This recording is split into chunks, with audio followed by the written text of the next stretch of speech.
feeding Mabel today, and I'm going to use her discard to make sourdough pancakes this morning, and I thought I would just take you along with me. I'm mixing, or feeding, I should say, my starter at a 1:3:2 ratio because I find that it keeps her much stronger. She's hungry. The girl's hungry, and so it works out really well for me. I get a really strong dough and a beautiful rise when I bake. I do have a couple Mabels and or Babels, I guess, going. I'm going to take all of this extra that I'm not using and turn it into sourdough pancakes. Zeroed out the weight of my scale after I got my starter in, and now I'm adding my flour. Zero out again, and then add my water. And I do this so I can keep track of my ratio. Everything you do is measured in grams.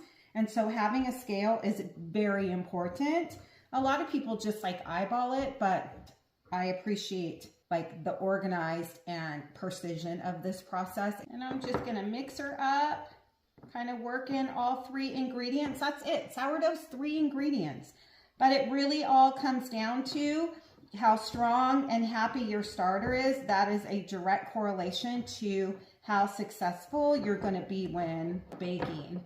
Thankfully, my starter is very strong, so she is a bit forgiving, which is very helpful. So I'm just mixing her up into a very thick dough, like almost like a paste, you know, very thick. But again, I find that she eats really well and does what she needs to do to stay happy.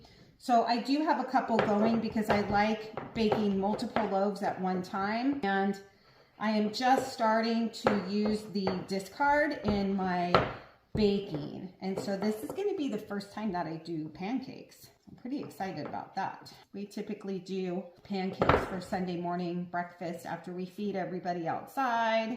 And Dave cooks those, but I thought, you know, since he's still jackhammering the pool spot, that I would go for it since I had to feed Mabel anyway.